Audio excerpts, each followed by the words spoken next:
ناظرین، ایک زمانہ تھا جب لوگ دین اور دنیا کو اس قدر بانٹ چکے تھے کہ دو الگ الگ پٹریاں بنا کر اسی پر چل رہے تھے۔ جو مدرسوں میں گیا وہ صرف علم دین والا ہوا، اور جو اسکولوں میں گیا وہ صرف دنیا دار بن گیا۔ اور ایک زمانے تک کہہ لیجیے اس طرح کی باتیں ہم دیکھ رہے تھے، لیکن اللہ کا شکر ہے کہ اب لوگوں میں یہ شعور آ رہا ہے، یہ بیدار ہو رہا ہے شعور کہ نہیں، ہم دینی علوم بھی حاصل کر سکتے ہیں ان اسکولوں میں، ہمارے مدرسوں میں یہ عصری علوم بھی پڑھائے جا سکتے ہیں الحمدللہ۔ آپ دیکھیں بہت سارے اسلامک اسکول قائم ہوئے اور لوگوں نے وہاں پر عصری اور اکیڈمی سبجیکٹس کے ساتھ ساتھ اسلامیات کو انہوں نے جوڑا، اور الحمدللہ وہاں ایک سلیبس ہے جہاں پر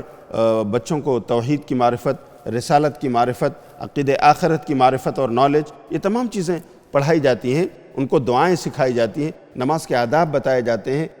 اسی طرح روزے، حج، زکوٰۃ اور یہ تمام قوانین و ضوابط جو شریعت کی باتیں ہیں یہ سکھائی جاتی ہیں، اور وہیں اس کے ساتھ وہ حساب سیکھتے ہیں، میتھمیٹکس سیکھتے ہیں، سائنس اور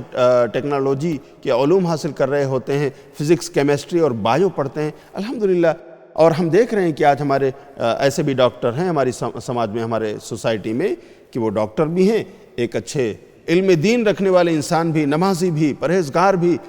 خدا ترس انسان بھی۔ الحمدللہ لڑکیوں کے لیے مرسی ٹی وی نے 2 سالہ عالمہ کورس کا بھی آغاز کیا ہے۔ آپ گھر کی خواتین کو ضرور اس پروگرام میں شریک کروائیں۔